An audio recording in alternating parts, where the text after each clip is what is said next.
kept them in a drawer in my office. The lists, 6 years of them, Excel spreadsheets, encrypted emails, forwarding confirmations, all of it filed by year, by company, by student name. I thought that was what you did when you were good at your job. You kept records. My name is Nathalie Bergeron. I was the careers director at Académie Vernet Paris for 14 years. I placed students into internships at luxury fashion houses, Maison Clémentine, Groupe Aurore, Valois House. The best companies, the best students.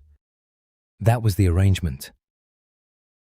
Every November between 2016 and 2020. 22.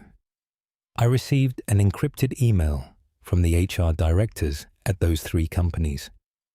Always the same week, always the same subject line, partnership allocations. Inside, an Excel spreadsheet. Column A, student names. Column B, program track. Column C, a coded status, green, amber, red. No legend, no explanation. I never asked for one. Green students received interview invitations within 3 days. I would forward their CVs. The companies would respond immediately. Interviews scheduled, offers extended. Everyone pleased. Amber students were offered minor roles, regional offices. Support positions, not Paris, not headquarters. Red students were told the positions had been filled, or that their profiles did not match current needs, or that we would keep them in mind for future opportunities. 47 students were marked red across 6 years. 41 were non-white. 33 were women. I forwarded every spreadsheet to the dean's office. Subject line: partner preferences confirmed. I never received a reply. I proceeded.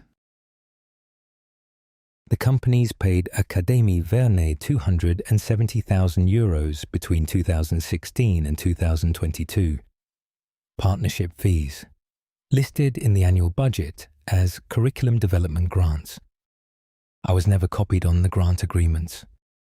I was copied on the lists. I grew up in Lille. My father worked in a textile factory. My mother cleaned offices. I was the first person in my family to attend university. I learned early that systems do not bend for you. You bend for them. Or you leave. In 2016, when the first list arrived, I scheduled a meeting with the dean. I printed the spreadsheet. I brought it to his office. I said, "They have sent us a list." He looked at it for maybe 10 seconds. He said, "Keep it discreet." I wrote that down in my notebook. 3 words. The date. His signature on the meeting log. I thought that meant I was protected. There was a student named Amina Touré. November 2022. She was marked red. She applied directly to Maison Clémentine through a family contact. Someone her uncle knew. She was offered an interview. She came to my office to tell me the good news. I told her the school had not been notified of that opening. She looked at me for a long time. Then she said, "But I got the interview." I said, "That is between you and the company." In January 23, she filed a formal complaint with the accreditation board. Discrimination, systematic exclusion, evidence of coded selection criteria. The company said they had never sent lists. The school said it had never received them. I produced 6 years of emails, spreadsheets, forwarding confirmations, my personal notes from the meeting in 2016. All of it, organized by date, cross-referenced, complete. The hearing was in March 2023, a conference room in the accreditation building. The dean sat 3 chairs away from me. He did not look in my direction. They asked me why I had kept the evidence. I said, I thought it was my job. They asked what I meant. I said, I thought if I did it carefully enough, if I documented everything, if I kept it organized, they would see I was doing what they wanted, that I was doing it well. The board suspended Académie Vernet's accreditation for 2 years. The company settled with 47 former students. Undisclosed amounts. The dean retired with full pension. I was dismissed for gross misconduct. People have asked me why I kept the list if I knew what they were. I tell them I kept them because I thought documentation was protection. That is not true. I kept them because I believed that if the system ever turned on me, the evidence would prove I had only done what I was told. I spent 6 years building a case for my own obedience. The evidence does not exonerate me. It proves I understood exactly what I was doing, and did it anyway. I thought if I was precise enough, I could be complicit without being responsible. I was wrong. The drawer in my office is empty now. Someone else sits there. I do not know what they keep in it. I still have the spreadsheets. At home, in the same filing system, by year, by company, by student name. Old habits. If you want to hear more cases like this one, subscribe to One Business Media Network. New episodes every week. I have started looking for work again. Administrative positions, universities mostly, some private schools. I do not mention Académie Vernet on my CV anymore. The gap is obvious. 14 years, then nothing. At interviews, they ask what I did during that time. I say I was caring for an ill family member. My mother died in 2009. There was a hearing before the dismissal. The university's lawyer presented my spreadsheets on a screen. Projected, very large. They had highlighted certain cells in yellow. Student names. Next to them, the word flagged. Then a date, then a company name. The lawyer asked me what flagged meant. I said it meant the student had been identified as potentially unsuitable for certain placements. She asked me to define unsuitable. I said it varied depending on the company's requirements. She asked me to be specific.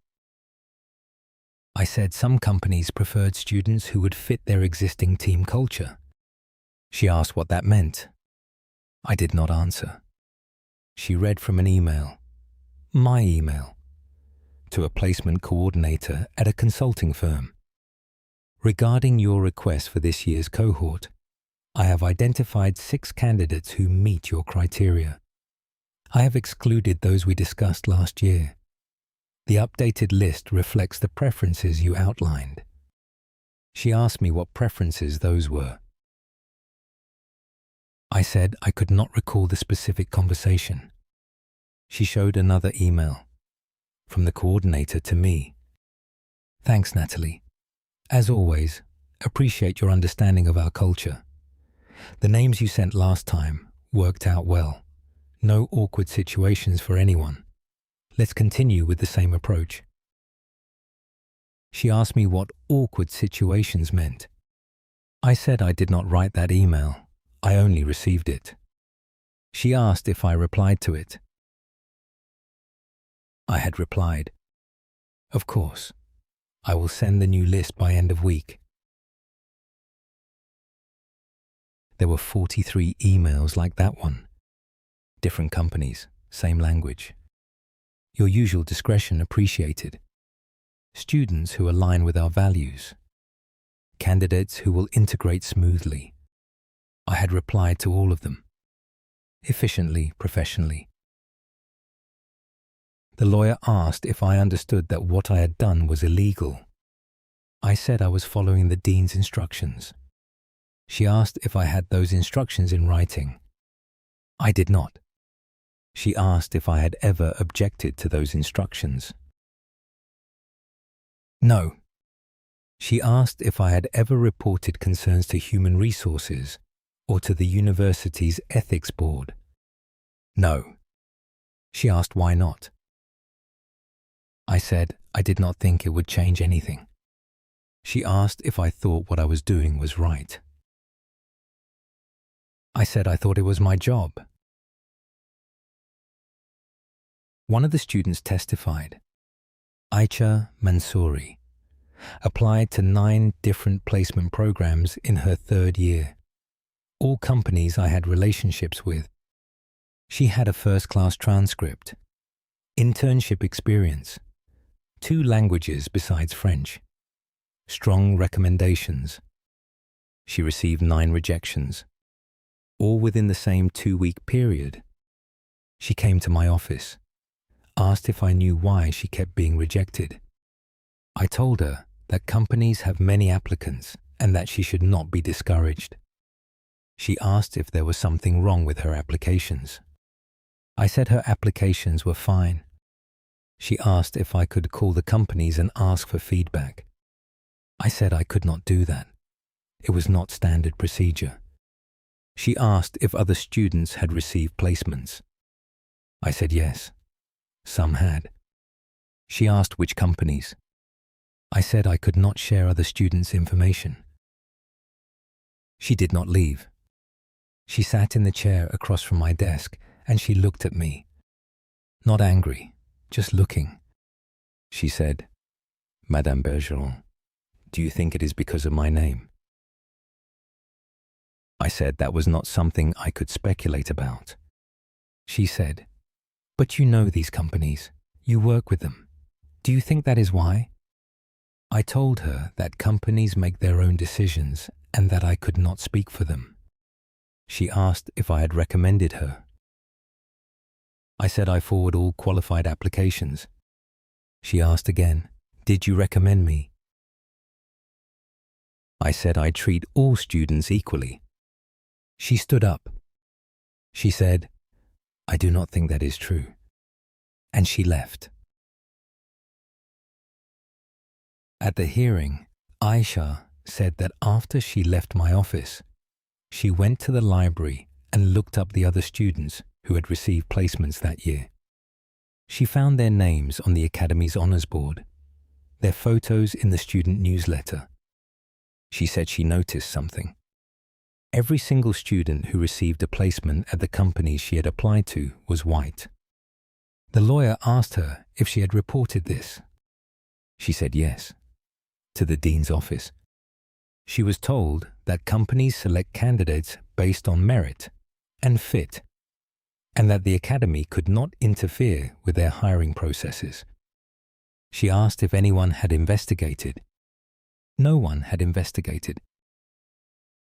She graduated with honors. She works in a call center now.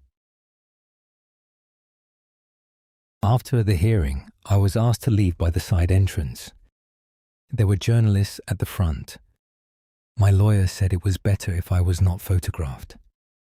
I took the metro home. It was the middle of the afternoon. The carriage was nearly empty.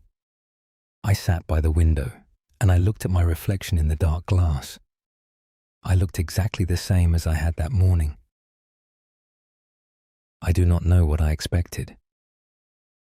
My sister called me after the news broke. She asked if it was true. I said it was more complicated than the articles made it sound. She asked how. I said I was just doing my job, that I was not the one who made the decisions. She was quiet for a long time. Then she said, "Nathalie, Maman cleaned houses for people who would not let her use the front door. She worked for 30 years so we could go to university. And you used yours to do this." She has not called again. I think about that a lot now. My mother scrubbing floors in houses in Lille, taking the bus before dawn, coming home after dark. She was so proud when I was accepted to university. She told everyone in the building, in the market, at church, "My daughter is going to Paris. She's going to have a good job, an office." She bought me a briefcase when I got the position at Académie Vernet. Leather, expensive. She must have saved for months. She said, "Now you look like you belong." I wanted so much to belong. I think that is why I did it. Not because I believed it was right. Not because I did not know. I did it because the dean's office was carpeted and I had come from linoleum. Because I had an assistant and a business card with my name in raised print. Because when I walked into a room, people called me Madame Bergeron and they listened when I spoke. I thought if I did what they wanted, I would stay. I thought if I made myself useful enough, I would be safe. My mother died believing I had done something good with my life. I keep the spreadsheets because I do not know what else to do with them. I cannot throw them away. I cannot look at them. They're in a box, in the closet, under winter coats I do not wear anymore. Sometimes I think I should burn them. Sometimes I think I should send them to a journalist. Sometimes I think I should print every page and tape them to my door so everyone who passes can see. I do nothing. I leave them in the box. There are 206 names in those spreadsheets. Students I flagged, students I excluded, students I told to try again next year, knowing there would be no next year for them. I remember some of their faces. Most I do not. That is the worst part. Not that I did it. That I did it so many times I stopped noticing. That it became routine. That I had a system. I have been asked to participate in a documentary about discrimination in educational institutions. They want me to speak about what happened, to explain how these systems work.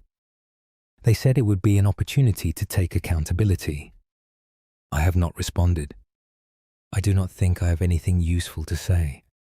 I do not think my accountability matters to the students I harmed. I think it would just be another way of making it about me. I am 51 years old. I do not have savings. I do not have references. I have a degree in educational administration and 6 years of unemployment. I have a box of spreadsheets that prove I am not the person I thought I was. Sometimes people recognize me. On the metro, in shops. They do not say anything. They just look, and then they look away.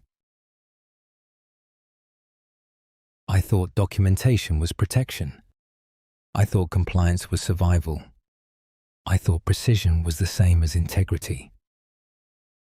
I was wrong about all of it. The drawer in my office is empty now, but the spreadsheets are not. They are full. Full of names I tried to erase. Full of futures I helped to narrow. Full of evidence that I knew exactly what I was doing. And I did it anyway.